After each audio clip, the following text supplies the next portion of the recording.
Assalamu alaikum wa rahmatullahi wa barakatuh, brothers and sisters. I hope you guys are well. Jazakallah khairan for joining. Just want to make a quick sanity check, just to make sure that you guys can hear me and everything is all working okay. According to everything that I can see, everything should be okay. So inshallah, we should be good to go. Jazakallah khairan again for joining. We are just going to date stamp this just for future reference because inshallah this will be on YouTube as well later. We're on the 10th of April 2021, just a couple of days before Ramadan, inshallah. So hopefully you guys who are joining have had opportunity to go through the last session. Either you were with us or you've seen the videos on the channel on YouTube, which I don't have a link to exactly, but we'll have to sort that one out. But again, this one will be on YouTube as well, inshallah, later. And for those who are joining by the watch party on other platforms. Yeah, so we covered basically the principles and characteristics of a da'i and basic principles and methodology last weekend. This weekend, inshallah, we're going to be talking about epistemology, which is a word that not many people are familiar with, but it's a fundamental topic that one needs to be familiar with if you're going to be involved in presenting any kind of argument. And we mean an argument in this sense, in an academic sense, not in the sense of having a heated quarrel or debate. So if you want to be able to be in the position where you can present points, where you can argue in favor of Islam, then you need to understand the basics of epistemology. Wa alaikum assalam wa rahmatullah. How you doing, Ubi? So I'm not going to do a quick recap of what we covered because again, that's already in the videos. I would rather just, inshallah, get straight into it. So let me make sure all of this is up and running. So today, as we mentioned, today and tomorrow, same time, Introduction to Epistemology. So here's the tree of knowledge. This is the way that I see it, right? So you can have a tree of knowledge. Jazakallah khairan for following. Brother Hashim, I assume that's you, bro. How you doing? Jazakallah khairan for jumping in, man. Or Mansoor. Brother Mansoor, both of you guys, got a lot of respect for you guys, the Hyde Park Dawah scene. So this is basically the tree of knowledge, the way I see it. And what I mean by tree of knowledge in this sense is when you're talking to someone, obviously they're going to be coming to you with a lot of background knowledge. That's their tree of knowledge. And depending on how they came to their information, that tree could be, very well managed, or it could be completely rotten. For example, if you have a very, very poor foundation of understanding basic things, it means every single thing that you believe, every single thing that you conclude is going to be faulty to some degree. So let's give Assalamu alaikum Hashim, jazakallah khairan for joining, man. Really, really appreciate it. So, for example, let's just take a recent political figure, Donald Trump, right? So I think a lot of people can argue that Donald Trump has a very, very poor grasp of understanding basic things, and has a perspective that the world revolves around him, which therefore then also means that all of his conclusions and everything like that also necessarily reflect the same ideology and the same flaws and whatever have you. And you could spend a long time just cutting around the corners and just going, well, what about this? What about that? And arguing separate fringe topics, right?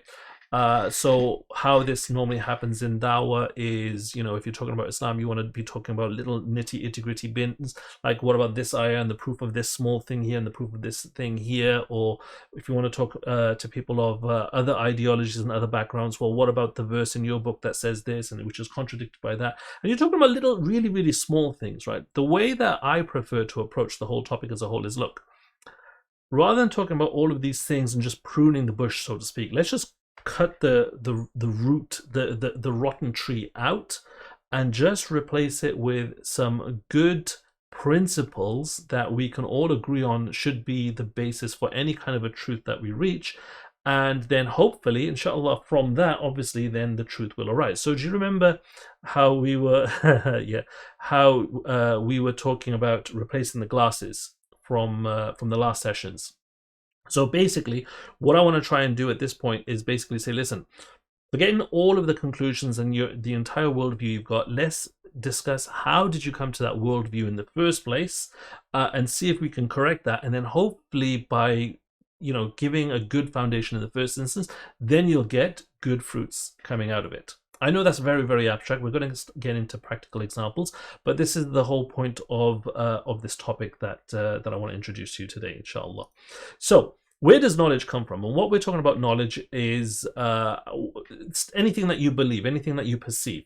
Okay, so you've got, and this is not necessarily a complete list, it's just a set of examples. So you've got self-evident stuff, which is a priori, which is basically anything that by its nature is intrinsically obvious. Okay, water is wet, bachelors are unmarried, etc., etc., etc. Okay, then you have sensory perception, that which you can perceive.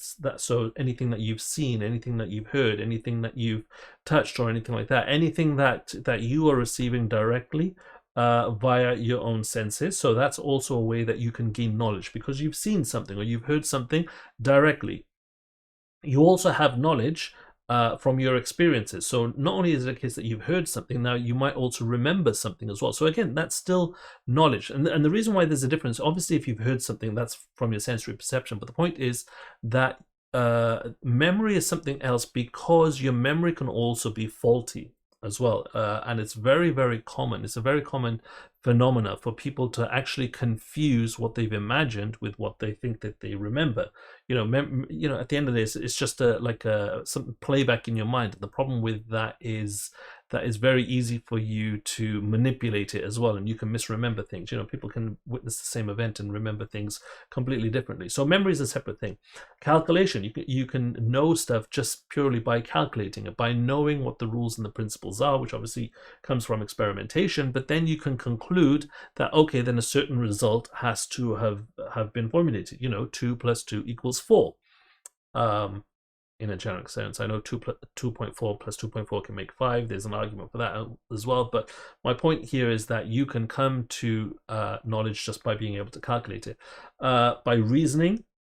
And reasoning is a wide topic, which we're going to be discussing as well, inshallah. And testimony. Testimony is basically where somebody has told you something. So it's not something that you've seen or you've witnessed yourself, but rather it's something that you've been told, or something that's been passed on to you. For example, even something that you've seen on screen. You may think that you're watching live unedited footage, whereas the state of CGI today is such, especially with subhanallah, what's that program that you can swap faces? Subhanallah, I forgot. Okay, so there's I forgot what it's called. But there is, we have the technology today where you can literally, in full motion video, swap people's faces and people's voices and make it appear as though one person said and did one thing, and it looks completely legit on camera, whereas in fact, it was something completely different. And also you have beliefs as well.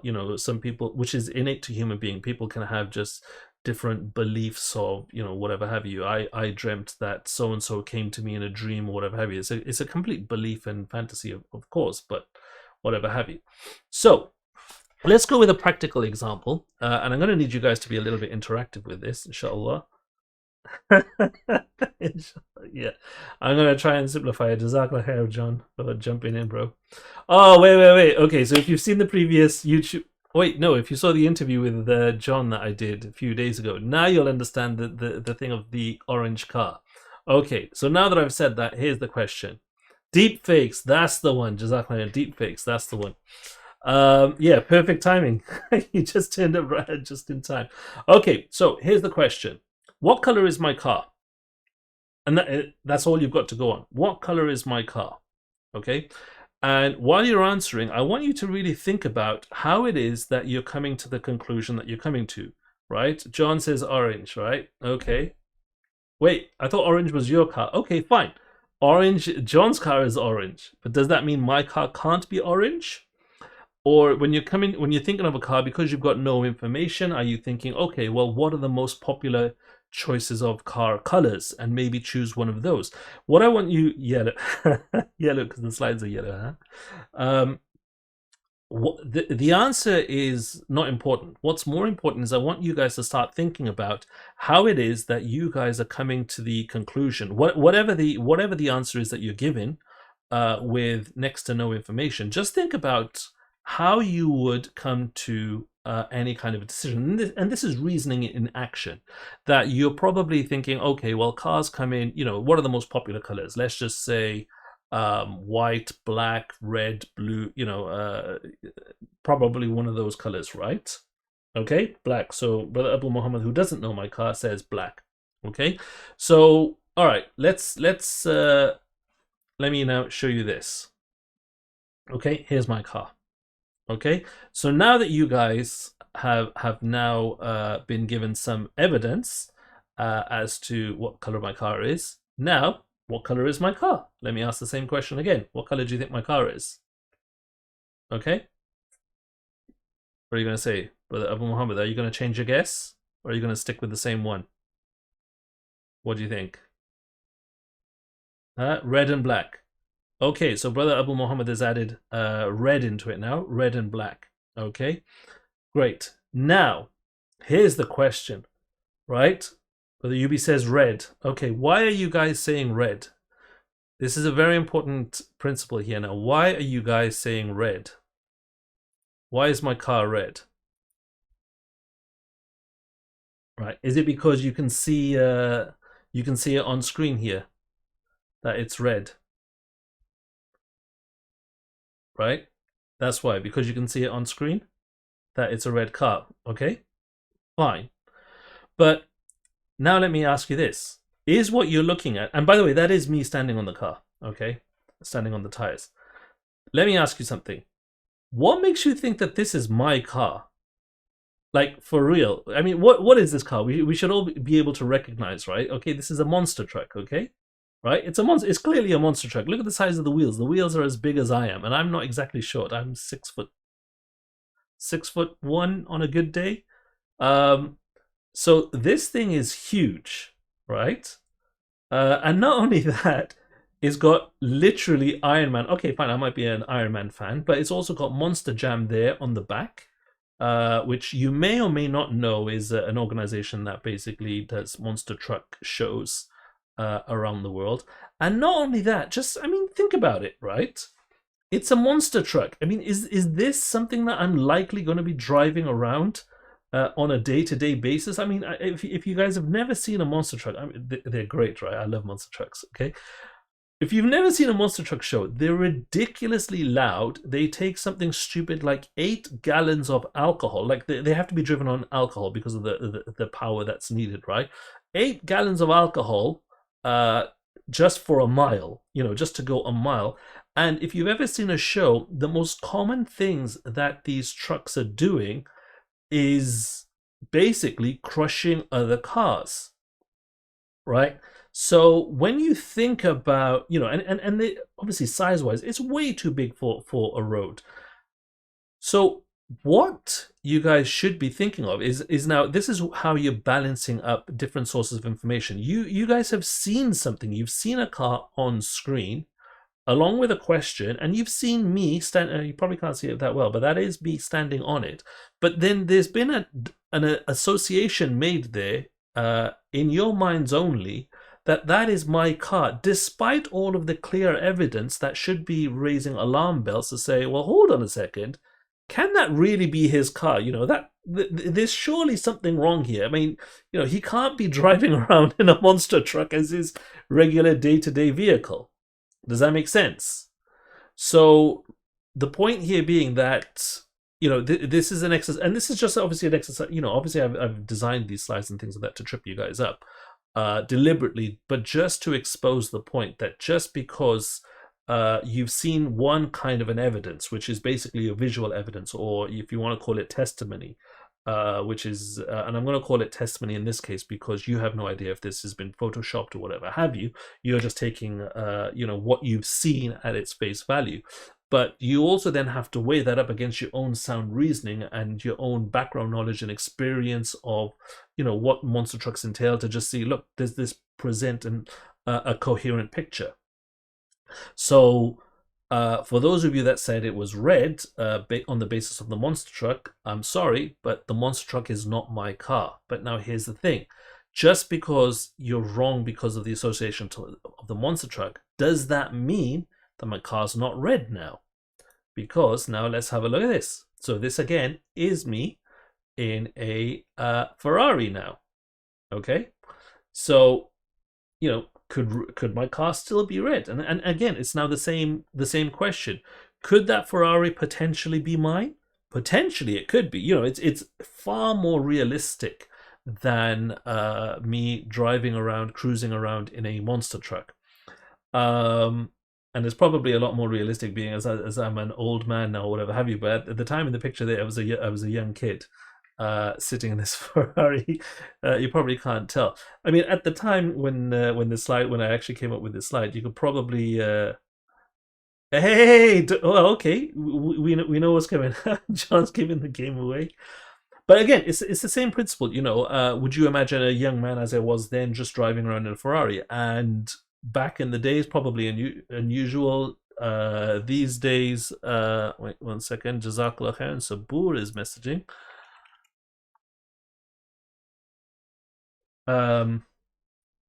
Again, it's might happen today. There's a lot of Bitcoin millionaires and whatever have you, young kids who got in early. But again, it's unlikely. It's unlikely that as a random person, that I'm unlikely to have accumulated so much money somewhere that I'm just cruising around in a Ferrari. So again, the Ferrari, by the way, is not mine. So that's not my car. So again, red is not correct, is not the correct answer on the basis of, you guys can see me in this Ferrari. So as Brother Fontaine, it could be, but it might be a mistake. Yeah, it might be a different car. Well, as Brother John Fontaine says, I'm more of a Tesla guy. So here's me again. This is me in a Tesla. And again, it's red. Does that mean my car is red? Not necessarily, because again, there is other clues in the picture that you might or might not be able to discern.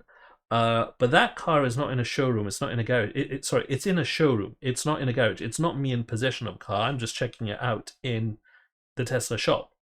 So this is not a car that I own. This is literally a car that is out on show for the general public to have a look at. So again, my point being that despite the fact that, okay, it's probably more plausible and realistic to see me in a Tesla, even though they're similar prices, that one is not mine. And I'll give you guys a clue right now. Alhamdulillah, I actually do have a Tesla. Okay, so there is now one more clue.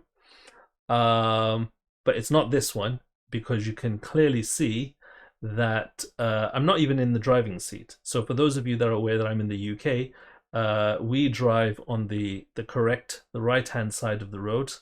The driver is on the right-hand side of the car, whereas I'm sitting on the left side here. So I'm not even in the driving seat. This is clearly not my car. Plus the bonnet is open as well. So red is not the answer, even though you have now a clue that I have a Tesla, but it's not this one.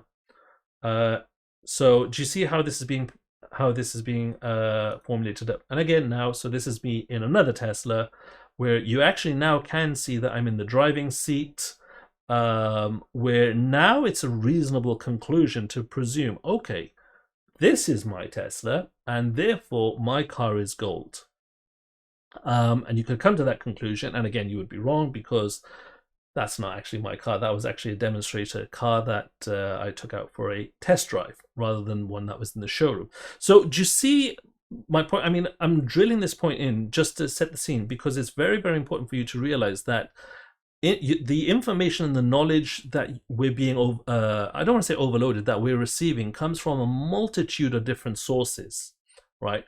and you have to be aware of the relative strength of each one. For you've got a picture of me standing over a monster truck that might suggest that the monster truck is mine, but then you've also got your own reasoning and background knowledge to know that, well, no, that can't be possible because it's just not plausible. So it's a case of how do you weigh all these different things up to be able to come to the truth.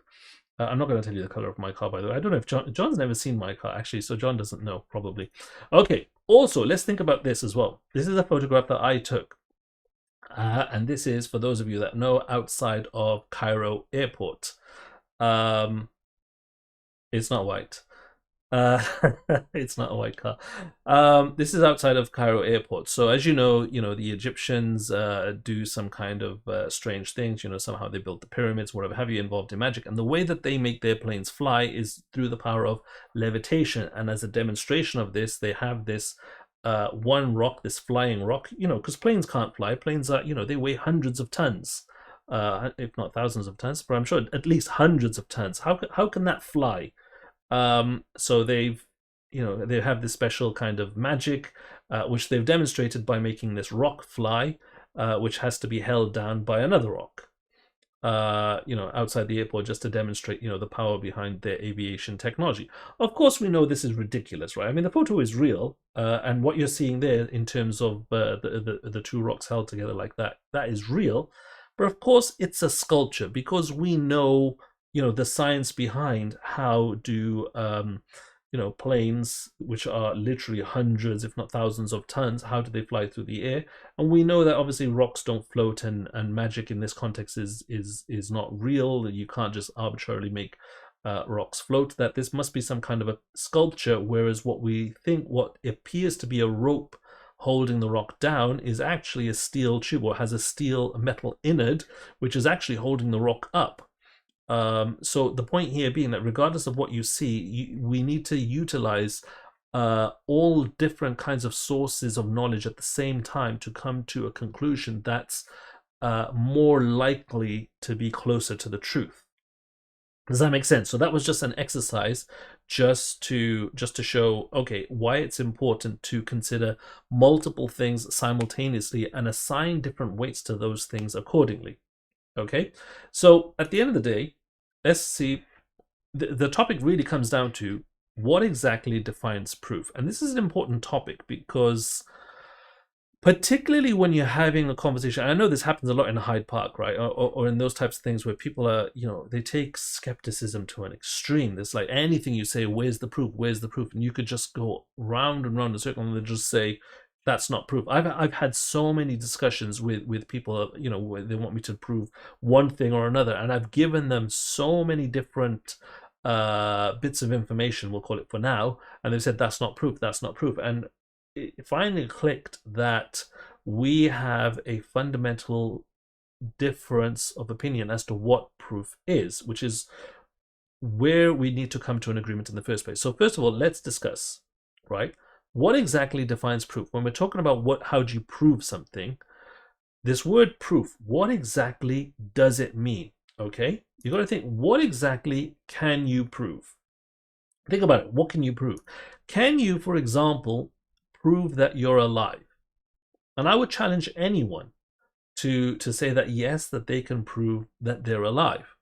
And you might do so is because, well, I can experience myself. You can see me. I'm living. I'm interacting. And my response to that, as an extreme skeptic, obviously I'm playing devil's advocate here, but, from the extreme skeptical position, one could argue that really what you think is your existence, and you're cohabiting this reality with other people, actually all of this is just a figment of your imagination. You're not really alive. You're just some kind of a simulation. Or from my perspective, you could just be a very sophisticated android. You can't prove to me that you're alive any more than I might say that you're just a very sophisticated android. Now you might say, okay, cut me up and, you'll see blood and organs and things like that. And I'll say, yeah, a really sophisticated android. I've seen Terminator, where Arnold, looks human. He's got human skin. You can cut him and he bleeds and whatever have you. Okay, he's got a skeleton inside at some level. But the point being that I could, someone somewhere could always make, and it doesn't have to be a reasonable argument. They can just make an argument or a point, no matter how ridiculous, that essentially negates what you're saying. So I would argue you actually can't prove to an extreme skeptic in particular that you're even alive. Okay, which you have to think about when people, what do they mean when they're asking for proofs concerning Islam? What do they want? And they say, "Oh, I want a proof of God." Well, exactly what do you mean? Because even when you offer them things that should be regarded as proof, they'll just reject it. And they'll come up most of the time. In fact, every single time, and I don't think I've ever experienced a situation where this hasn't happened, they'll come up with examples of what they'll want as proof that in any other scenario, they wouldn't regard it as proof. For example, they'll just say "Oh, okay, prove to me God exists. I want God to shake me by the hand and say hello." It's like, I'll put my hand out there then. And they'll say, "Oh, no, you're not God. I'm not going to accept that." It was like, well, if God did that, you'd say exactly the same thing. So how are you making that differentiation? It's because people actually don't think about what they're asking. So the point here being that this term proof is a hugely, hugely abused term, right? And it's abused on the basis that people have this idea of what proof is, and they want some absolute indisputable proof of a particular position before they agree to something, right? And the problem is that for there to be absolute and indisputable proof, that's not something that exists. Okay, it's not something that exists. Let me just open up all these. Absolute indisputable proof doesn't exist for the simple reason that somebody can dispute it, regardless of whatever you present to anyone. Doesn't matter what it is. You'll always find someone who'll just turn around and say, "No, I disagree." And by the fact that they can literally just say, "No, I disagree, I reject it, I don't accept it," whatever. And let's be clear, they don't have to be reasonable about this. Their rejection doesn't have to be reasonable or make sense. Just the fact that they reject it means that you cannot have anything that is unrejectable. Does that make sense from an arbitrary perspective? Which then means that you need to come to some kind of an agreement with the person that you're talking about of a standard of proof, right? That there has to be some kind of a measuring mechanism by which you have to be able to judge and determine that once you've reached that particular threshold, that something has to be accepted as true.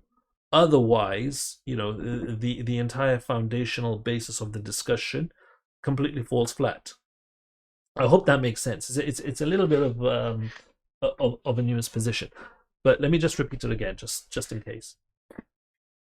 The mere fact that anyone can just turn around and say, they don't have to believe it, they don't have to justify it, they don't have to prove it, they can just say, "I disagree with what you're saying," means by definition, there is not possible for you to say anything which another person has to agree with. Does that make sense? Because everyone has the ability to just say no, which means that you can't look at proof from an absolute indisputable perspective, from an absolute sense, which then means that what you need to have is a threshold, is a scale, and you guys can't see my hand moving up and down here because of the, you can't, right? What you need to have is a threshold or a scale whereby you need to reach like a minimum standard by which someone else will accept what you say. I know it's very abstract. We're going to start getting into, we'll get into the examples, okay? So basically, absolute indisputable proof does not exist, okay?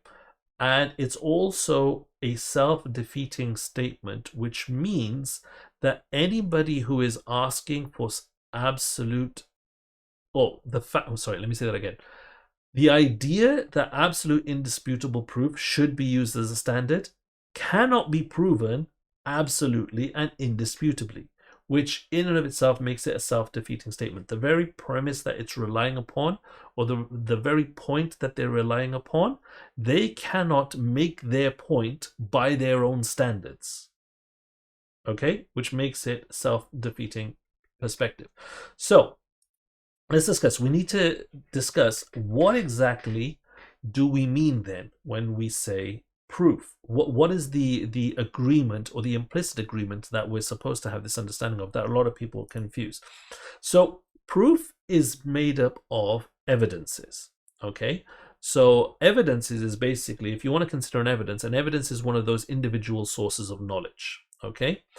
Um, and what you do is you gather all of the evidences together, you weigh them up accordingly, and from that, there hopefully a position or an outcome can be determined. But there's things that you also have to consider in this process, that it is possible for evidences to be concealed. It is possible for evidences to be ignored, misinterpreted, and misrepresented. So again, this process has a lot of fallacies. That it's open to a lot of abuse. Just be aware of that. That your conclusions are only as good as the information available to you.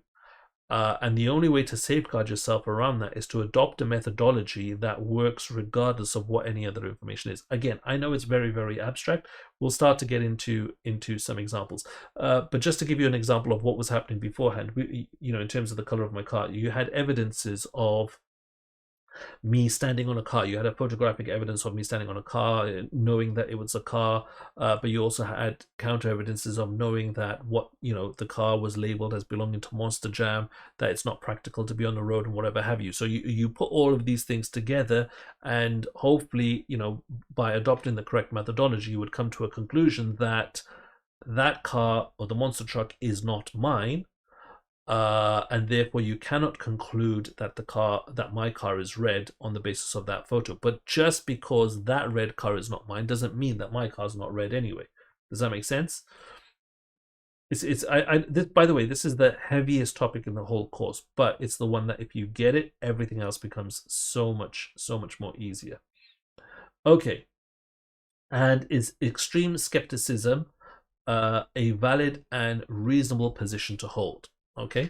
What does extreme skepticism mean? Extreme skepticism is basically where someone lives or acts in a way where they are skeptical about every single obvious thing. When something is so blatantly obvious and normal and natural that they will find some way to just dismiss it or go against it. So, for example, an extreme skeptic, right? It's not a valid position, and we'll come to a lot more of this when we're formulating the arguments. But an extreme skeptic, wouldn't drink water because they would fear choking or drowning on it, or they wouldn't eat food because they would fear choking on it. The smallest potential possibility, they would give that credence and weight such that they would say that this is the normal and this is the reality. And I mean, this manifests obviously in the atheistic narrative, which is that all of reality just magically happened to come together and orient itself and arrange itself completely. Even though the odds of that happening are mind-bogglingly astronomical, they'll believe in it because they prefer to believe in that aspect of random chance rather than the overwhelming obvious alternative in there being a divine reality that arranged everything. So extreme skepticism is not a valid or reasonable position to hold because nobody lives in that way. Nobody lives in the manner where you refuse to eat food on the basis of that you'll choke, or you refuse to cross the road presuming that you'll get run over. Because if we did that, we just couldn't live. At the end of the day, the way that we live our lives is that we adopt practices that have the overwhelming perspective, the overwhelming chance of being successful. Okay, so you eat food. You eat food because you need the food to live, and the necessity of you living outweighs the very small possibility that you'll choke in that moment. And the same with drinking water. The same with crossing the road and going to work, whatever have you. Yeah, fine. You might get hit by a vehicle and die or whatever have you, but the likelihood of that happening is so slim that it cannot overshadow the necessity of you being able to go to work to be able to find funds to be able to feed yourself, because you'll come to a lot more harm that way. Does that make sense? Anyway, let me know if you guys are getting stuck with this. I know this is a very, very heavy topic. But inshallah, like I said in the very first session, my objective here is to try and make sure that you guys understand this, inshallah. Okay, so let's go with a practical example. Okay, here's a question. Was Fulan born to a virgin mother? Okay, so it's an example based on the Immaculate Conception of Isa alayhi salam, Jesus. So was Fulan, not Jesus, Fulan, a random person born to a virgin mother? Now, the extreme skeptic position, okay, this is someone who just wants to argue against your point because they just don't want to reach your conclusion. Okay, bear in mind, people, when you're discussing with them, they'll argue with you just because they don't want to reach your conclusion. Remember what we discussed with regards to discussion versus debates. People will come to you with the mindset that they want to have a debate with you. You don't have to have a debate with them. You can still have the discussion with them, but just bear in mind that you will come across people in certain settings where they will literally argue against you, regardless of how rational you are, just because they don't want to reach the same conclusion as you. Okay, so anyway, and I'm sure in this case, the normal person in this case would say that no, it's not possible for anyone to be born to a virgin mother in the normal sense. Okay, but an extreme skeptics would say, well, yeah, it's completely possible. It's completely normal because there are several explanations. So here's some explanations. The default is not to assume intimacy on any part of anyone. We were all born in a virginal state.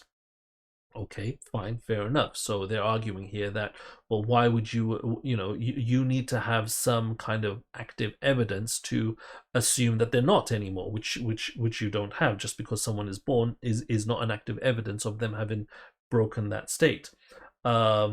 And even if there was a test conducted after the birth, because obviously this question only arises after the birth, there's no proof that the virginity wasn't actually lost after Fulan's birth. So it may be possible that that this individual had relations afterwards, and there's no way to prove that this didn't happen after the birth. Does that make sense?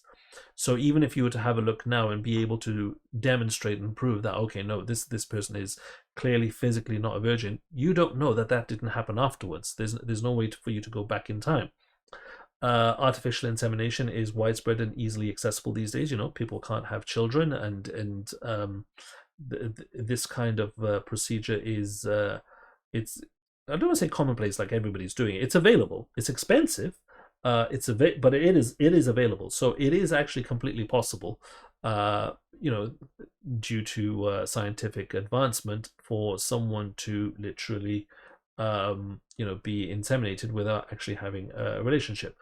Also, we have the fact that the majority of the world already believe in the virgin birth of Isa alayhi salam, in Jesus. So you have the entire or most of Christianity, of Christendom, believing in the virgin birth of Jesus, as well as the entirety of the Muslim population.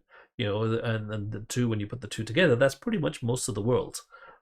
So most of the world already believe in the idea of an immaculate conception. And we also know the story as well. I'm sure many of us have heard the story that, at the end of the day, babies don't come, women don't birth babies, but babies are delivered from the stalk.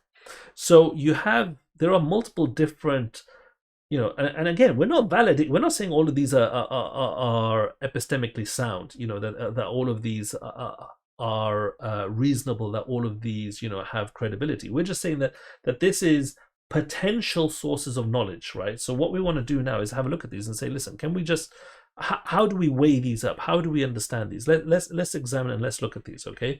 And see if we can come to some kind of rational truth here. So let's go through them one by one, right? Okay, fine. The default is not to assume intimacy on the part of anyone, right? Fine, fair enough.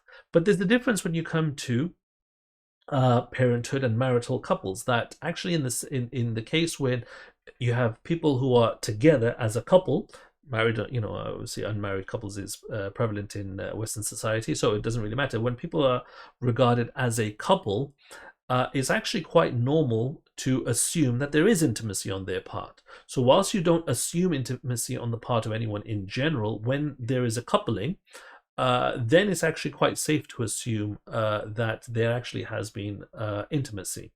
So the rule is actually reversed in this particular scenario. Also with regards to artificial insemination, which is, again, it's available, but given the difficulties and the costs and the invasive procedures and whatever have you involved in it, it's really only used as a desperate last resort for people who desperately want to become parents. And no rational, reasonable person would approach that as the first as the first thing to try without having exhausted, natural mechanisms of conceiving first. At the end of, like literally, what kind of a person is going to just wake up one day and decide arbitrarily, oh, do you know what, I want to be a parent, and just go down the route of paying thousands and thousands and thousands of pounds or dollars, just to have a procedure that may not work, when there are far cheaper natural methods available which are far more enjoyable, that they might at least attempt first and foremost. So again, it wouldn't be you wouldn't say that was, it might be possible. Again, we're not disputing it's not possible, but you wouldn't think that would be the case. That it's, in terms of a balance of likelihood, it's likely that a natural solution was looked at first, and this artificial method was only looked at if the natural means couldn't work for some kind of reason, because of a medical problem, whatever have you. The majority of the world believes in the virgin birth of Isa alayhi salam, yes, but they also believe it as a miracle, i.e. that it is a one-off, that it's not something that is going to be replicated or can be replicated or whatever have you. So the fact that they believe in it doesn't mean that they believe that it can and will happen again. And therein is the difference, that just because you believe in one thing doesn't necessarily mean that the thing repeated is believable. You can't just cherry pick just the aspect of something that you want. You have to take the whole thing into consideration. And also, of course, we know that the stork is just a made-up story. But here now we've just spent a lot of time just discussing weighing one way or another, and it's still to a certain degree, some degree of subjectivity there. So let's try and make it a little bit objective. Subjectivity, by the way, for anyone not familiar with the term, is basically when the opinion, the conclusion is anchored within your own self, and an objective perspective is something that any third party would also arbitrarily agree to, i.e. is something binding upon everyone, that no reasonable person would dispute. Water is wet, for example, objectively true. That's just its nature and characteristic. Okay, so let's start to define some terms. So you have plausibility, right?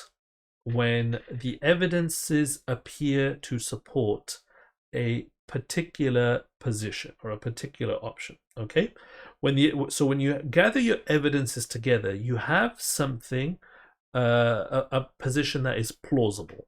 Okay, it could be the case because there are evidences to suggest that this might be a possibility. Okay, but if there is only one possibility, right, above others of all kinds of plausible situations, you can regard that as being proof. Okay, so this is the definition that I like to work towards, which is that if there is only one plausible explanation. So again, plausibility just means that the evidences lend themselves to a particular scenario. If there is only one plausible explanation, then that means that must be the proof, because there is no other explanation plausible. So the way that we do this is that we take all of our evidences, and from our evidences we extract possibilities. From the possibilities, we narrow down to the ones that are actually plausible, the ones that actually could happen, the ones that are believable, or whatever have you. And from the plausible explanations, if there's only the one, then we'll regard that one as being the proof. So let's just use an example of Fulan born to a virgin mother. Okay, some other examples. And the evidences I'm going to give you in this case is that the mother in this instance, she gave birth in the 1800s. Okay, the child shares the mother's features, i.e., the child looks like the mother, and the mother is married with older children. Okay, so these are the evidences that we have. Was Fulan born to a virgin mother? Now, the possibilities. What are the complete range of possibilities? The possibilities that the child is born of a natural relationship, of artificial insemination, surrogacy, adoption, stork, miracle. Okay, these are the different possibilities, that possible answer there could be. When you look at the evidences, right, let's rule out artificial insemination. Well, it's in the 1800s. Artificial insemination is not possible, so that's not a plausible option, right? Again, the same thing with surrogacy. Surrogacy is when your embryo is implanted into another female, so it's that female that gives the birth, even though it's your child. Again, medically not possible in the 1800s, so that one is out. Adoption is out because the child shares the mother's features, so the child is genetically linked to the mother. The stork is obviously out because we know that that's just a fabricated story. It's literally miracle is out because again that miracle, the whole point of the miracle is that it's exposed as a miracle, as a sign to people and things like that, which is not the case in this one here. And we know there's also a natural relationship.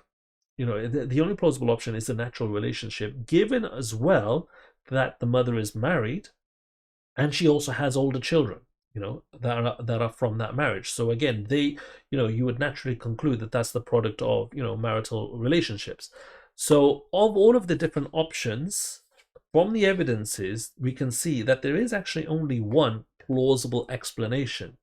And given that there is only that one plausible explanation, that means that that explanation has to be the proof, which is, in this case, that Fulan was born from a natural relationship between parents, i.e., the mother was not a virgin at the time of their birth. Okay, and therein is the proof. The proof is because there is no other plausible explanation to be able to explain all of the evidences. Okay, so I hope that makes sense. Now that we've got sort of like a framework now of what defines a proof when there's no other plausible explanation.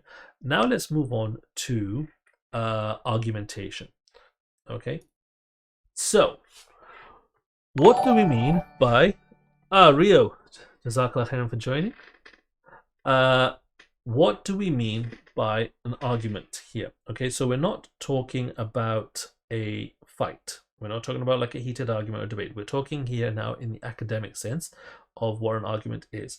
The definition of an argument is a conditional series of statements or premises that lead to a logical conclusion. Okay, now there are three basic rules of this. Okay, so we've got the arguments here. That first of all, your argument must obey the rules of logic. Okay, if your argument obeys the rules of logic, then the conclusion will flow necessarily. So there are several different websites that you can go to that will expose different kinds of logical fallacies. My favorite one is yourlogicalfallacyis.com. But red herring fallacy, fallacy of the indistributed middle, they've got various complex names, but if you have a look through those, just go through one of the websites, they'll list them accordingly. Actually, maybe I should even just do a session with examples of it. Maybe we'll think about that. But they'll give you a round understanding of something that you cannot argue just because it's not sound or it doesn't necessarily make sense. Okay, I'll give you actually one example that came up. When I say recently, I mean in the last few years. This has been a movement that was championed by Hamza al-Georgis, which I'm fully behind. Which is, does the Quran contain scientific miracles? And it's been a long for a long time, Dawah was saying that yes, the Quran contains scientific miracles. Even Hamza used to argue this at one point with the, he wrote a booklet on embryology in the Quran and whatnot. We used to have, yes, there is the, the mountains as pegs and whatever have you. But the problem with this approach is that that when the scientific understanding of that if we fix our proof, the Quran, on conformity of what we currently believe science to say, when the science changes, and science can and does change a lot, when that changes, it means that our entire proof of the Quran basically falls down, and we need to reevaluate our understanding, which therefore then means that the ayat that we were basing our proof on don't necessarily one-to-one mean that there is, it relates to what we observe at the particular time as what we take as a scientific phenomenon.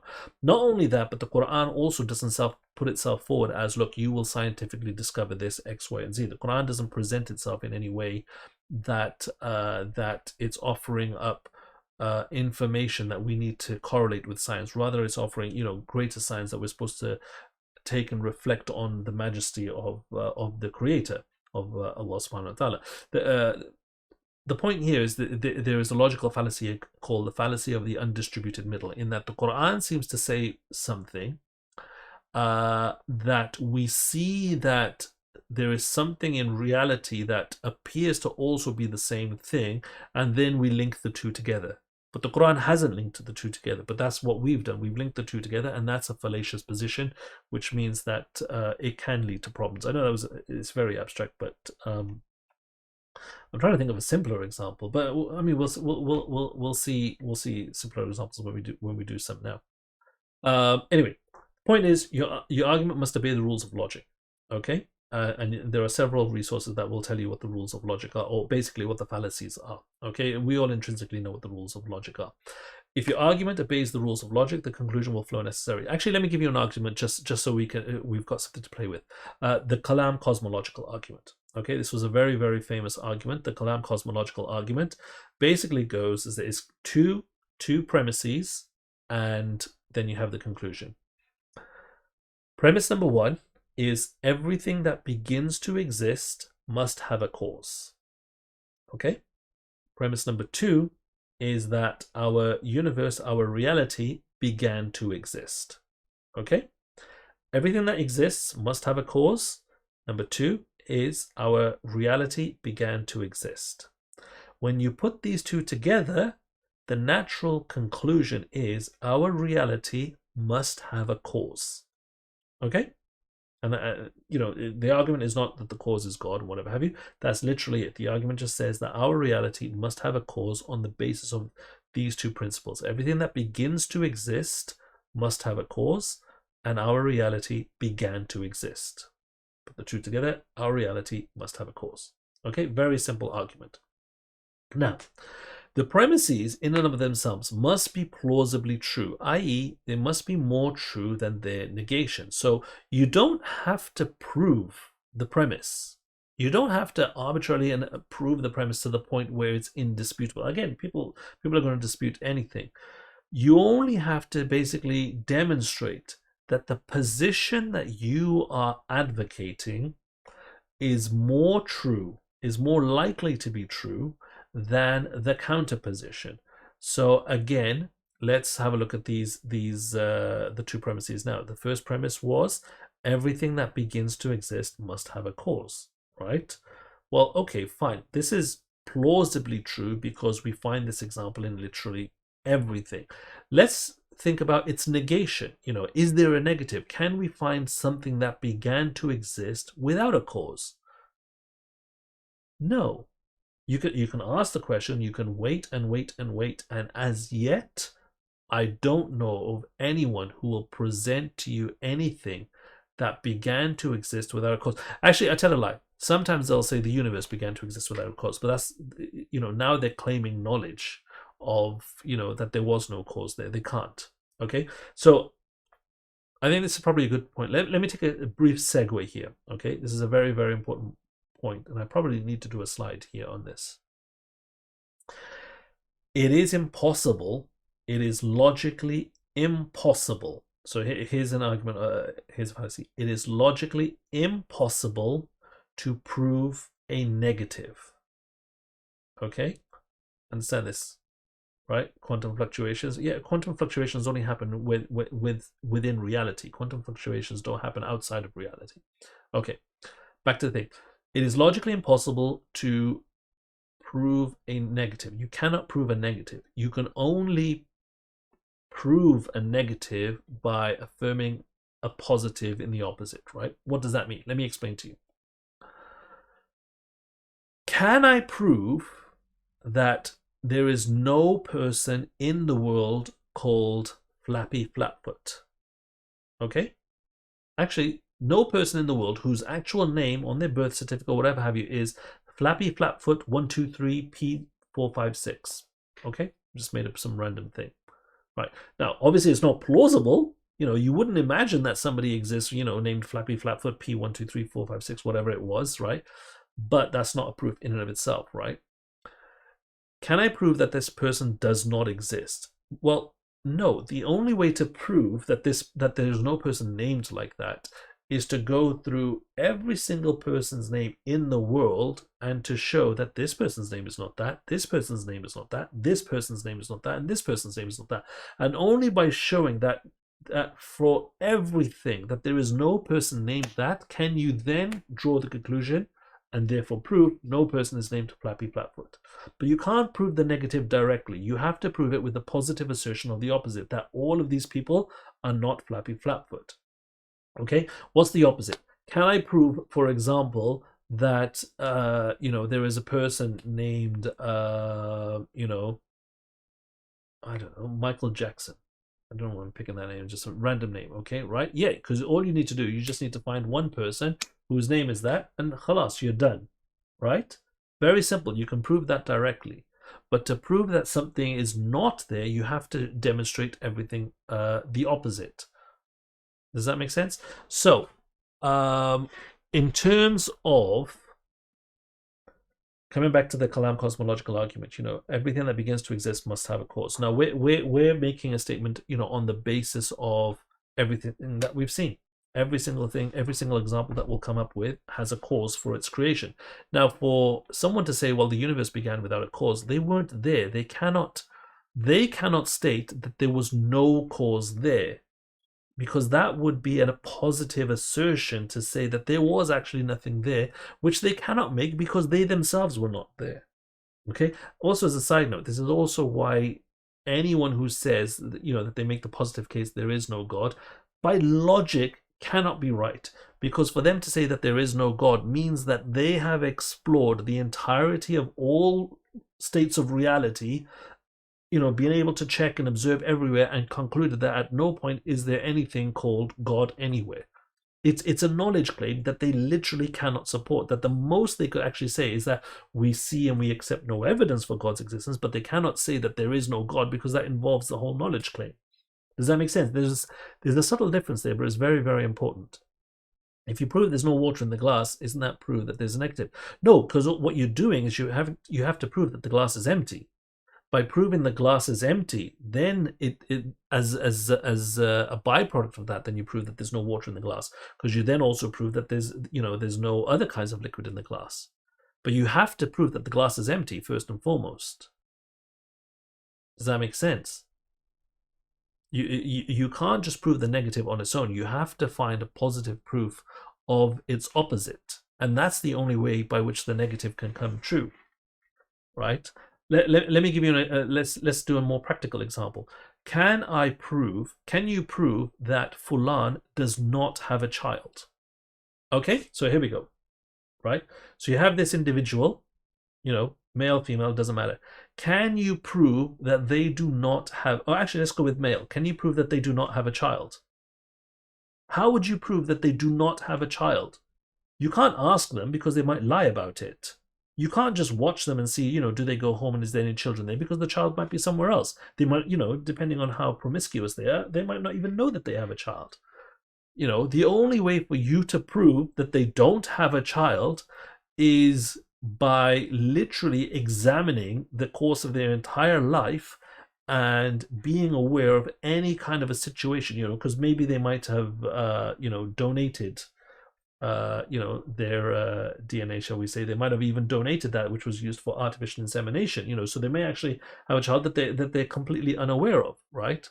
The only way for you to actually know is to be able to establish without a doubt a timeline of their entire life of puberty, because obviously they can't, nothing happens before then, of where everything landed, and to assert that absolutely none of this resulted in any kind of a fetus, of a child, right? So you cannot prove that they don't have a child. It's logically impossible.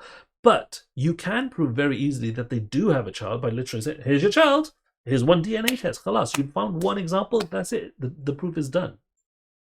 Does that make sense? And therein is the difference between proving a negative and proving a positive. When you prove the positive, you only need the one example, but to prove the negative, you need to show that the positive doesn't exist in the entire set of possibilities. Okay?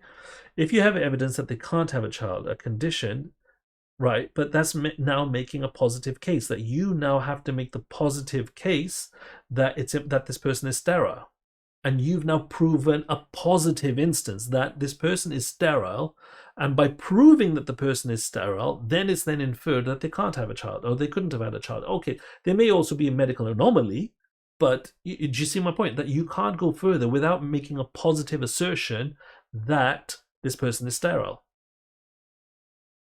So there has to be a positive assertion at any step of the way. Someone who comes with a purely negative position, it's impossible to hold. So someone who says there is no God, from a logical perspective, they cannot back that up, because it's a knowledge claim that they know every single state of reality and there is no God anywhere. Like literally from a knowledge basis, they cannot make that claim. Anyway, back to this methodology of argumentation. Okay. Premise must be plausibly true. Okay, yeah, so we were doing this. Right. Premise must be plausibly true. Everything that begins to exist must have a cause, right? So they will never give you an example of anything that began to exist without a cause. They might say our reality, the universe, began to exist without a cause.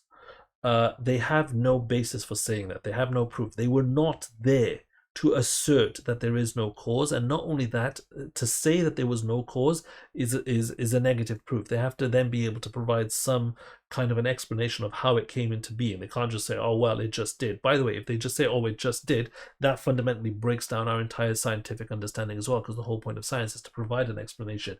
And if they just say at the first guy, oh well, there is no explanation, poof, your science is just basically broken. Basically, you've just broken it. What's the difference between logically impossible versus physically impossible? Logically impossible and physically impossible. Logically, so logic is basically a thought exercise of, logic includes abstract concepts, whereas physical is limited to the physical world. So, for example, it's physically impossible for man to lift up, a 100-story building. It's physically impossible because our bone density is such that even at its maximum density, it's not going to happen. In fact, actually, if you want to take it to a further extreme, I don't know if you guys have seen the film Pacific Rim, right? But it's got big giant monsters and whatever have you, traveling through the water. But I believe that is actually a physical impossibility for that to exist in real, because the nature of our gravity, or the strength of the gravity, is such that you cannot have life exceeding a certain size, otherwise it would begin to collapse under its own weight. Because obviously the bigger that life gets, the weight of it increases by a factor of 3, because we're three-dimensional.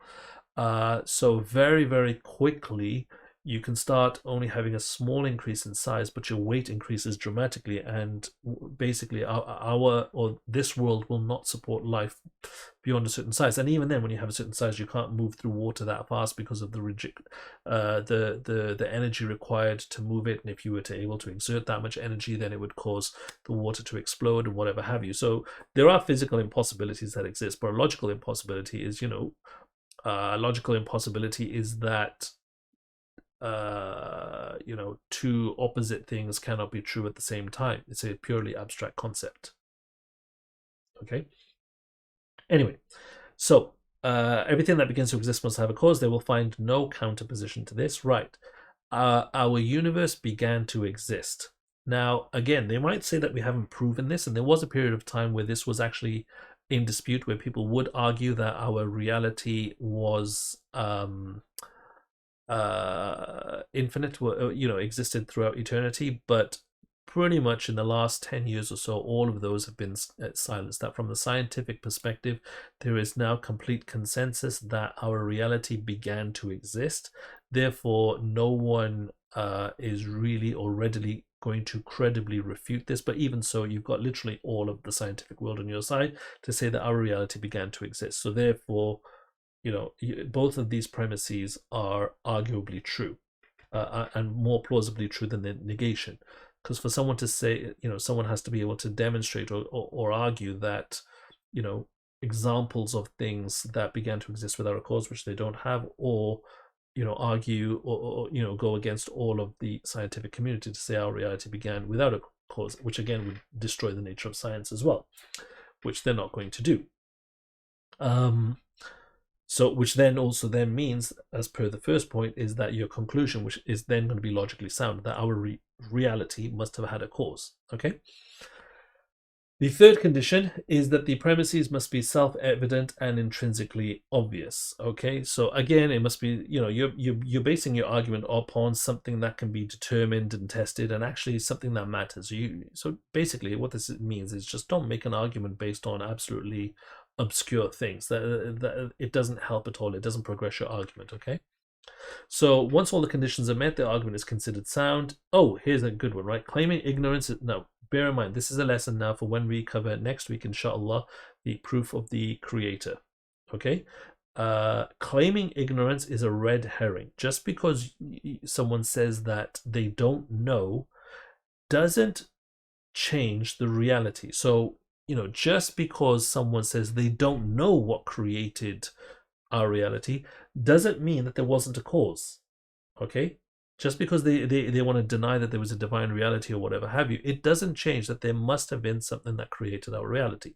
Does that make sense? So anytime someone says to you, well, I don't know, or whatever have you, that's fine. That's your own limited knowledge there, but it doesn't change the objective state that something must either be one way or the other way. Does that make sense? Now, the way that and this last line is the most important part. Okay, so this is how you win an argument.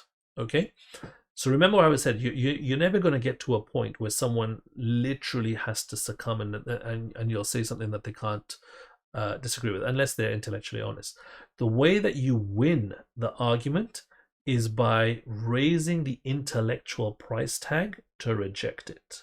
Okay, what does that mean? So this Kalam cosmological argument, for example, and we'll go through the best example of this will be Saturday next week, inshallah, at this time when we're going to go through the proof of creator. So the way to raise the intellectual price tag is his argument. First premise was that everything that begins to exist must have a cause. Right, sorry. Your conclusion, let me explain this again. Your conclusion to this argument, everything that begins to exist must have a cause, and our universe began to exist. Our conclusion is that the universe must have had a cause, right? And that conclusion is sound. So the only way that your argument can be attacked, because they can't attack this conclusion. This conclusion flows necessarily from the first two premises, okay? The only way that they can attack the validity of your argument is by attacking the premises, okay? And that's what they'll do. Wherever the argument is, they'll attack the premises. Okay, and what you want to do is basically make the attack so ridiculous for them to even attempt, and that's how you win. That they have to basically be committing intellectual suicide to even attempt it. So first, the first one, which is everything that begins to exist has a cause. The only attack they can say is, well, that's not true. Fine, give me an example.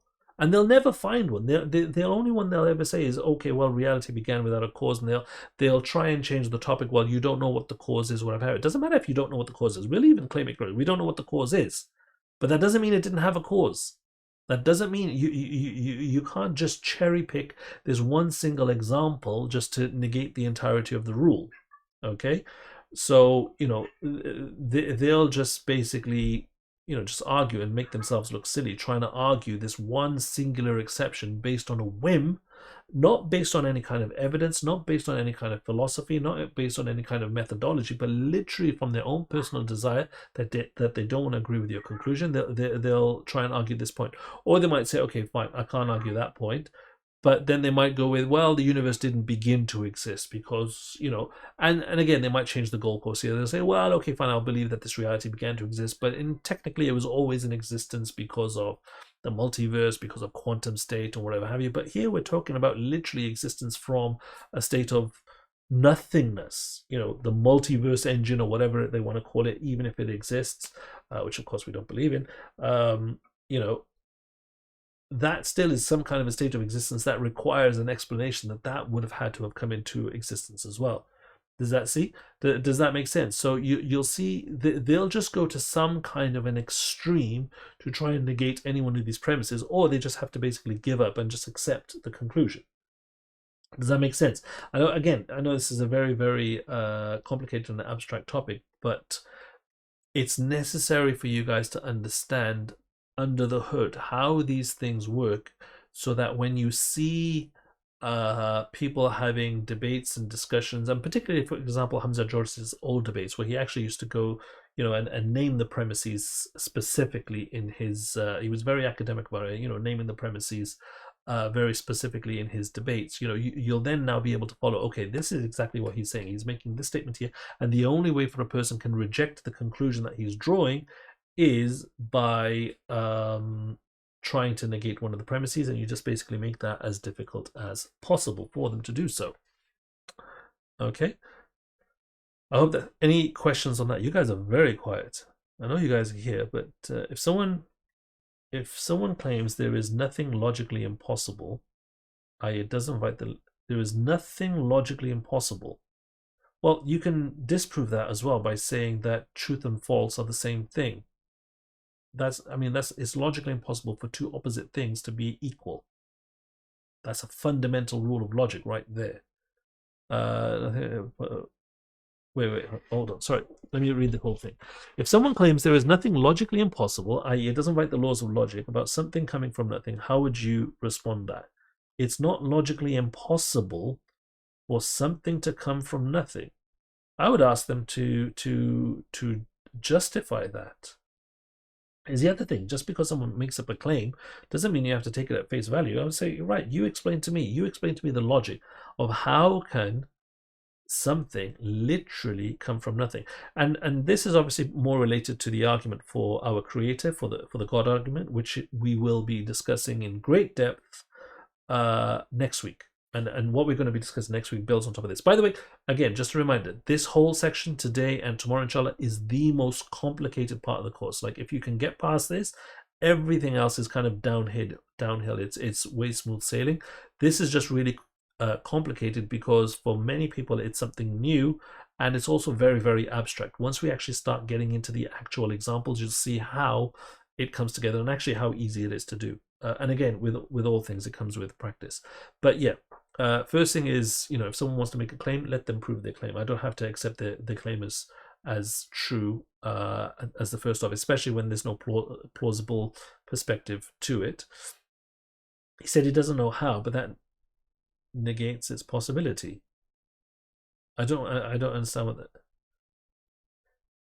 He doesn't know how, but that negates its possibility. But that's not logically okay. So you want to say it's logically possible. Okay, let's just look at it from a numbers game, right? Numbers, purely mathematical.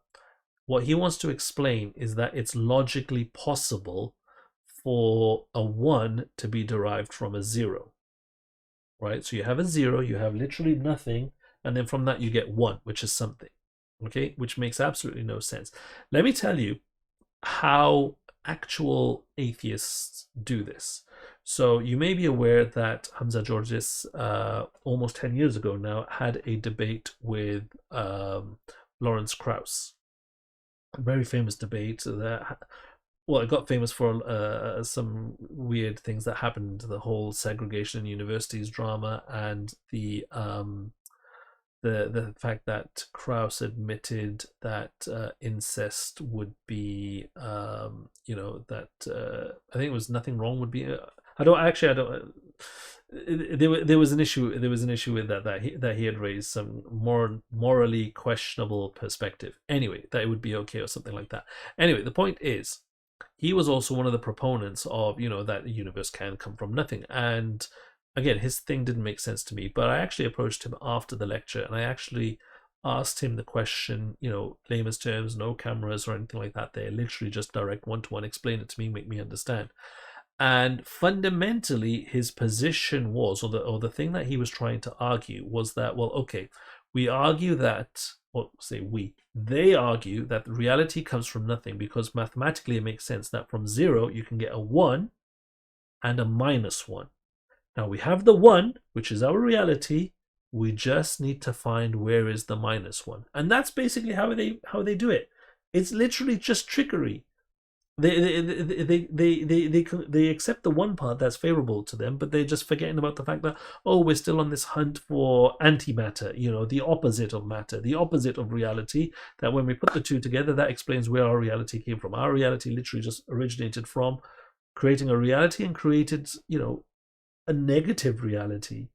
Like, I don't even know what that would be. But mathematically it makes sense, so they project that into reality. From a practical perspective, they got no basis. It's purely a thought exercise, only designed and geared towards the objective of negating the need for any divine intervention. Because this is actually a problem with scientism, which we're going to cover. I don't know if we want to cover it today. But it is in the slides today, so we'll cover that maybe today, maybe not today. We'll cover that tomorrow, I think, inshallah. Anyway, so with regards to this methodology of argumentation, wait, how about if someone said we never witnessed how the universe began to exist? We don't need to witness it. Again, it's we can from rational perspective that the universe follows natural law. So in terms of making our argument that everything that begins to exist has a cause, this is part of natural law, which is the universe is bound to. So we don't need to know. We don't need to have witnessed it to know that this is the general formula, and being as this formula applies to literally, I'm not even going to say 99.999%. I'm going to say this formula applies to everything that we have understood and we have witnessed. We have no basis to believe that it doesn't apply to the universe as well, as a whole. Does that make sense? So you don't need to witness it to know, like for example, I don't need to witness your birth to believe that you were born. Like you can take things because they're intrinsically obvious from the state of circumstances, from conformity with everything else. Does that make sense? Don't get hung up on these small topics. You got to think of from a knowledge perspective, how does this work in a lot wider sense? Okay, I hope that makes sense. Sorry. Give me 1 second, guys. Sorry, my cat is crying. I think she wants to go out. Right, come here. Right. There you go. Right. Apologies. Okay.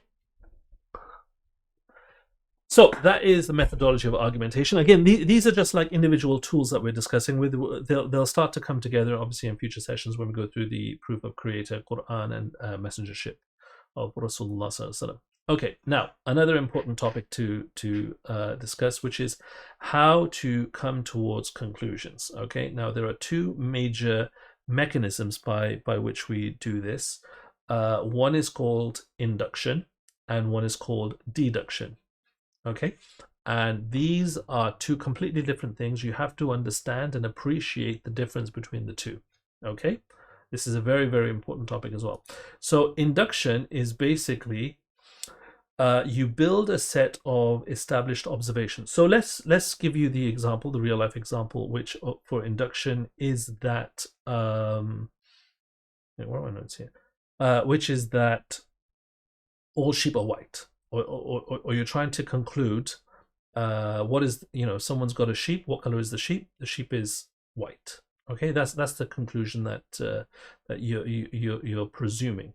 Okay, and that conclusion was derived from you build up a set of established observations. So you have a look at sheep. You want to know the color of sheep? You have a look at sheep. Okay, this is a set of established observations. That here's a sheep, here's a sheep, here's a sheep, here's a sheep. Doesn't matter how many sheep, 100 sheep, 1,000 sheep, 10,000 sheep. Okay, you're having a look at sheep. You're building a set of established observations, and you're only considering empirical results. An empirical result is something that you've actually seen, you've measured, you've witnessed. So nothing theoretical. Okay, induction is you've literally seen the thing there. I've seen the sheep. I'm not imagining a field of sheep somewhere. I've seen and I've observed and I've logged and catalogued 10,000 sheep, and they all happen to be white. So when you come to the next sheep, now the process is I'm going to try and predict what the result is going to be. And obviously, having been through 10,000 sheep, all of which were white, you're going to presume that next sheep is white, right? However, this is the problem with induction. It's completely speculative, and it can never give you 100% certainty, because there is always the possibility that the next observation that you take will actually skew your results. So the next sheep that you observe may actually turn out to be black. You may find a black swan. You may find, if you're looking at animals of a different color, you may find an albino animal. Albino, I don't know, but whichever of the two, right? The point being that regardless of what it is that you're observing, you can never guarantee 100% certainty, because the next observation that you record may be the one that skews your data. So you can have black sheep. In fact, actually, I remember reading somewhere on some kind of a medical database, whatever have you, they actually have I can't even remember what it was now, but there was actually a measurement there. Or actually, even from a worldwide perspective, is the possibility of, if someone was born, is the possibility of that being from a natural, the possibility of that being non-natural is not zero. Okay, because we have an example of assuming you believe in that, of course, which many people do, but because that example exists, it means that the number cannot be that it's not 100% that every single person that was born of two parents. Does that make sense? So the point being, you can never get 100% certainty. There is always room for an alternative explanation, always. And this is the limitation of induction. Okay. So deduction works the opposite way. It works from the way that you start off with all of the possible outcomes, including theoretical possibilities. Okay, so you can conclude every single theoretical possibility, whatever have you, that from a given situation, there could be XYZ possibilities, and then you eliminate the ones that cannot be true, and therefore, if there's only one left, by definition, that one has to be the truth. So it's basically that what is that? Sherlock Holmes's line, once you've discarded everything, once you've discarded everything that is impossible, whatever is left, however improbable, must be the truth. I think that's the way it goes, right? So long as you've considered everything properly, you will definitely arrive to the truth. And we'll, in our arguments that we're going to be discussing next week, inshallah, we'll facilitate this by just having two options. It's either option A or option B. The way that will structure the premises is that there's only one or the other. By the definition of the premise, there cannot be anything else. And then once we've excluded one, it means the other has to be by definition true. Does that make sense? So I'll give you a brief example now. Like, for example, with regards to the universe beginning to exist, it either began to exist or it didn't. Right? Does that make sense? There cannot be an in-between where it kind of began, it kind of didn't begin, it was kind of there. It was either there eternally, it exists eternally, or it actually had an absolute beginning. There's one or the other. So once you can establish that it can't be one of the things, then by definition, it has to be the other. Does that make sense? So if we can establish, for example, that the universe cannot be eternal, then once we've accepted the evidence is that the option for the universe to be eternal is impossible, then we know that the universe had to have had a beginning, regardless of whether we were there to see it or not, as per the earlier questions, Abu Muhammad. Does that make sense? Okay. How about if someone said we never witnessed how the universe began to exist? To what end? Oh wait, was that the question I already answered? I think I already answered that. I'm getting confused. But yeah, to what end? Okay. So the conclusion cannot be denied if it's the only one left. And the only way that this falls down is the deductive argument falls down is only if the conclusion wasn't on the list of potential outcomes in the first place. Okay, but again, you can eliminate the problems there by structuring your arguments such that you've covered all bases. I know it's very abstract, but you know, it is what it is. So just to explain, this arriving towards conclusions is, so induction is the basis of the scientific process. Okay, the scientific process is based on experimentation, repeating the experiments and basically just trying things out and you know, doing an experiment, observing the results, trying to understand the results and formulate, trying to predict what will happen, and basically repeating the experiments again and again and again, and fine-tuning the understanding. But there's always possible for there to be some kind of an anomaly or a discovery that will completely change the nature of the understanding.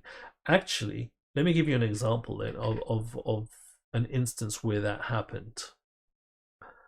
So this is a very famous example. It's the example of Einstein's biggest mistake, or his biggest blunder, as he called it. So back in the days, the early 1900s, there was scientific consensus, okay, which means all of the scientific community were united, were agreed that the universe was static, okay, in size. So not static in that nothing was moving and rotating. Obviously they believed in orbits and things like that, but rather that the universe was not getting bigger or smaller or whatever have you. That literally from a size perspective, it was exactly the same size as it had always ever been. And this was a consensus. So particularly now when you know, the Quran mentions that, you know, with regards to the heavens and the earth, and Allah subhanahu wa ta'ala is expanding it, this was problematic because this contradicted the known scientific consensus at the time, which was the universe is static. Anyway, at this point in time, Albert Einstein is working on his theory of general relativity, which is basically to deals with mass and gravity and things like that of objects. So obviously the more massive an object is, and mass is basically, you know, in terms of how many atoms and things like that are in a thing, you know, how heavy is a thing. The more mass something has, the more its gravitational pull is. And its gravitational pull is obviously going to act on everything around it. Now, he had accidentally worked out mathematically that if his observations or his calculations, etc., of reality of the universe were true, then all of the celestial bodies are exerting gravity on each other, and therefore, if they were static and they were exerting gravity on each other, they would be pulling everything together, and our reality would just go bang into a single crunch. Does that make sense? So imagine like all of these celestial bodies, they all have magnetic properties, so to speak. They're all attracting each other. Then at some point, it should have happened that everything just attracted each other. The attraction accelerated, and you just have a big cosmic implosion, which obviously hadn't happened because he's still alive to be thinking about this, right? So in order to resolve that, he then concluded that, well, if that hasn't happened, this attraction hasn't happened, it must be because everything, there's a force keeping everything separate, which means that everything is being expanded away, that there's a force separating everything. But that contradicts the scientific consensus that the universe is static.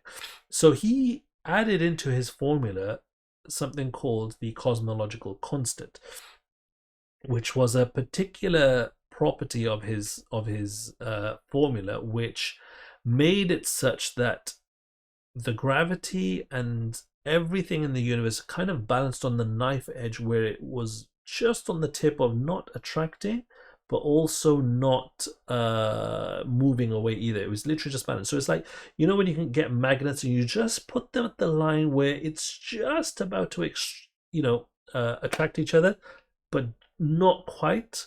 He'd kind of done that with his theory of relativity. And, you know, he was hailed a genius, you know, because he came up with a workable model that also conformed to what the scientific consensus was at the time. This was in I want to say 1915, but thereabouts, okay? Then in the 1920s, Professor Edwin Hubble of the Hubble telescope observed a redshift from distant galaxies. Now, what is the redshift? So light travels in waves, right? And you have different wavelengths give rise to different colors. So this is where the rainbow comes from, that the stretched wavelengths lean more towards red, and if you squash the wavelengths together, they lean more towards blue or violet. Okay, so when he's observing distant galaxies, would I say deductive arguments lead to certainty, whereas inductive arguments lead to certainty. Inductive arguments, they don't lead to uncertainty. They just have uncertainty but as an inherent property. That's basically it. Uncertainty is an inherent property, that you always have to accept the fact that there is a gap there at which your conclusion could be wrong. And the reason why this is important is, remember how we were discussing earlier that we're trying to raise the intellectual price tag, and we're trying to get a person to the point where they have to accept the proof and there's no other possibilities. We want to try and keep our arguments, you know, deductive if possible, because by making a deductive argument, it demonstrates that there is no other possible conclusion, and therefore you've raised the intellectual price tag for a person to reject your perspective. That's the whole point of this exercise. Whereas if you keep relying on inductive arguments, which is like the whole argument of evolution and this, that, and the other, is just based on, you know, observation and, you know, this whole thing of evolution is just basically based on induction, that we've seen certain changes here and now, so let's just extrapolate that back and presume that that's what happened. You know, that can never give you conclusive answers, because again, we have a counter narrative to, you know, life just began from evolution, which is that no, life was created from divine will. Does that make sense? Anyway, so back to the story of Edwin Hubble.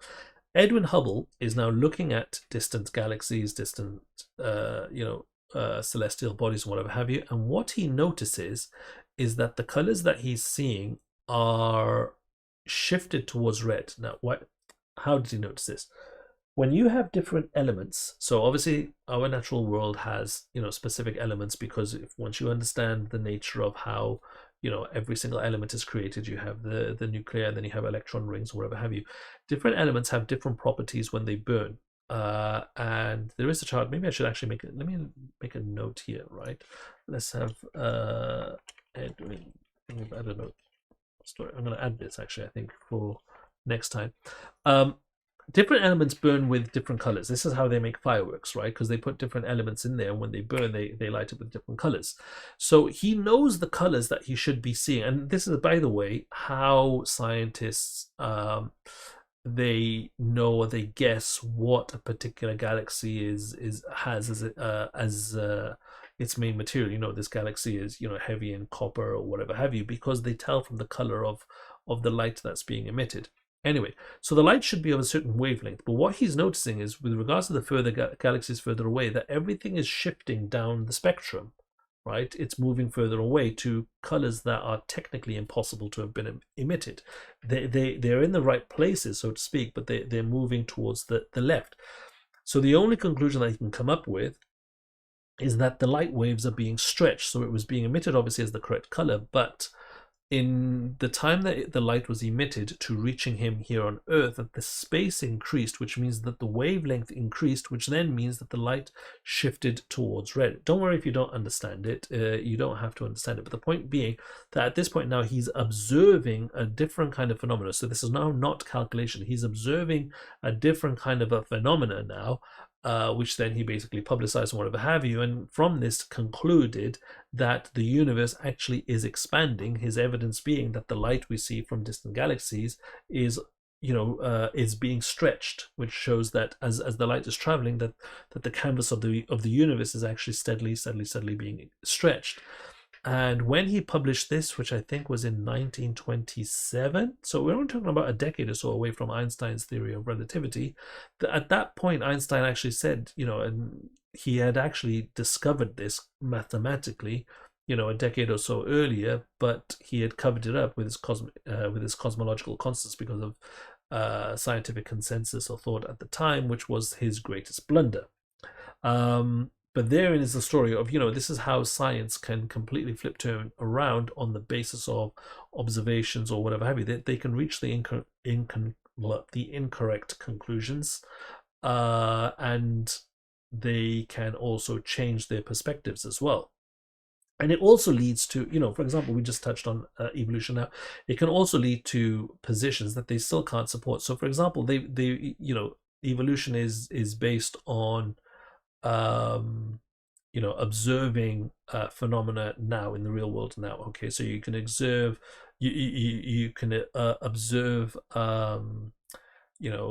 evolution in creatures that live very rapid life cycles like fruit flies and whatever have you.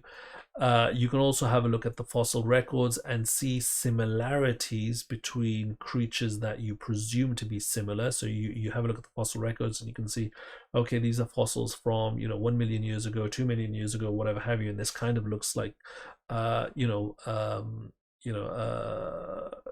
bipedal. It's some kind of a humanoid creature, like, so mixed between a human and or the ancestor to humans and chimps, which, by the way, humans didn't, the argument, please stop saying this, humans did not evolve from chimps, but the point is that there's a common ancestor, so it's like a common base of the tree that gave rise to bipedal creatures. But the point is that they assume that there's a link without having seen it, and what they do is they extrapolate that link back and say, well, this is where life must have come from. But the problem is you extrapolate that all the way back and you still come down to, at the end of the day, at the beginning, there must be some kind of a cell, right? Because the only conclusion is there must be some kind of a living cell or whatever have you. Where did that come from? There's no answer to it. Like, how did something inorganic, how did just chemistry, how did a rock just suddenly develop life? Now where it needs to consume, where it needs to survive, where it can split and procreate and whatever have you, there is no answer for that at all. They literally just don't know. So it can also lead them to believe in a process, the start of which they have absolutely no idea, but they have full faith in it, because they won't look at anything else. And that's due to scientism, which we will actually, let me see how many slides we've got left, because we're near it. We'll cover that next time, I think, inshallah, because this is a pretty big topic. So induction is very heavily used in the scientific process.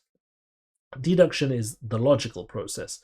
And it's important to recognize that science relies upon logic, because when you're doing experimentation and things like that, you have to use logic to try and resolve your findings and try and reconcile everything that you're coming with. Science needs logic.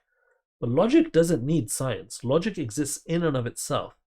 So the logical process is much more lower level. It's much more, you can trust it a lot more, so long as obviously your premises, your starting positions, everything like that is completely correct. The results that you will come to is going to be sure. I don't want to show you guys the next slide yet, because that goes into scientism, and we're going to go into a little bit of evolution and things like that. I think I probably want to save that for, actually, let me have a look, because maybe we might even just, yeah, there's only about 4 slides. No, let's do that tomorrow, inshallah, because we can go a little bit into evolution and whatever have you.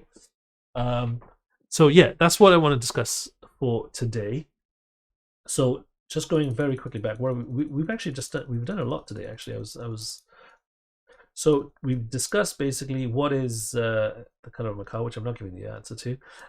What defines proof? So basically, a very important topic is that we spoke about what is proof.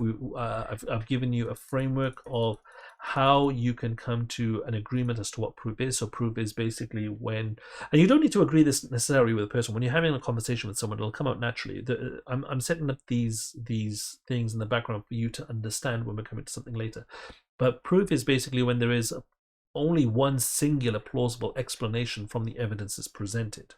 Okay, so even when you're talking to someone now and someone asks you for proof, just say, well, I've given you proof because I've given you the only plausible explanation from all of the evidence is presented. And if someone then wants to say, well, I disagree, you say, fine, present to me something more plausible. Because if they don't, here's the thing, if someone doesn't have anything more plausible than what you've offered, then they're not rejecting you because because your argument or your position wasn't sound. They're just rejecting you because they just don't want to listen. And you're always going to have people that just don't want to listen, that just don't want to yield. Like I said, Abu Lahab just didn't want to. He knew the truth, but didn't want to yield. So don't think.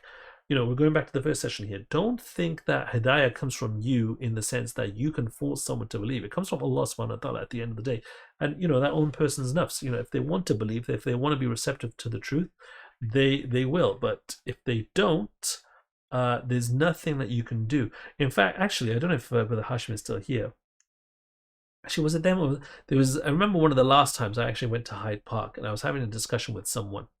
And she wanted to know the truth about Islam, whatever have you. And I actually said to her in advance, because when you speak to enough people, you can pick up certain vibes. And I actually said to her in advance that I'm going to sit and I'm going to prove everything to her satisfaction, right? To her satisfaction. This is the point, that she's going to get everything to the point where she's happy with it, right? And I knew I was going to be able to do that because obviously I'm going to set premises and set standards and thresholds, whatever have you, that she, being a reasonable person, is not going to reject, because if she was going to reject it, I was going to basically make her intellectually embarrassed for rejecting them in the first place. And I actually said to her, listen, by the end of this discussion, you're actually just going to make up an excuse now not to believe. And she insisted, no, that's not going to happen. And it literally, I think it was about a 20-minute discussion. And literally by the end of it, she was just like, do I hear my friend calling me? And she basically ran away. But yeah, once you actually understand how to set that level and that threshold and how to raise the intellectual price tag for disagreement with your position, the Dawah effort becomes so much easier, and you can then just start to expose the ridiculous ideas that some people come up with. So we've basically covered, how what proof is, how to put together, or what an argument is composed of. I haven't given you the arguments yet, but at least now you know what an argument is, how it works, that you've got to basically attack the premises, otherwise the conclusion is sound. And from your perspective, you just have to make sure that the premises are more plausibly true. And again, we said plausibly true.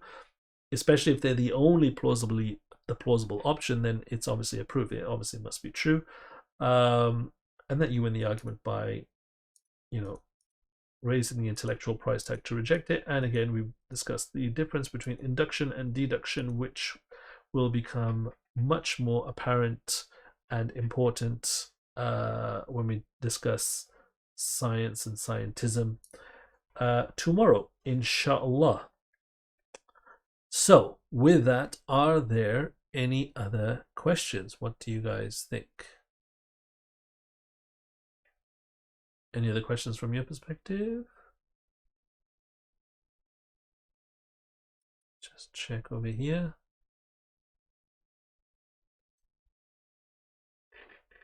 Okay, I'm going to give it a couple of seconds. So again, this will be up on YouTube shortly, inshallah. I'll also include the notes here as well, that for the slides that we've been through. And with that said and done, if that is it, then inshallah we will meet again tomorrow at the same time, 3 p.m. British Standard Time, for the concluding part of this session. Tomorrow's one should be, inshallah, a lot shorter because there's not that much to go through. But yeah, cool. All right, Jazakallah khairan. I guess there's no questions, which is a little bit unusual. I'm a little bit concerned because I'm sure that was a little bit more complicated, but cool. Jazakallah khairan. Barakallahu fikum. Subhanakallahumma wa bihamdik. Ashhadu an la ilaha illa ant. Astaghfiruka wa atubu ilayk. Please do also share and let people know about the sessions. Share the khair and let them know. And we'll see you tomorrow. Assalamu alaikum wa rahmatullah.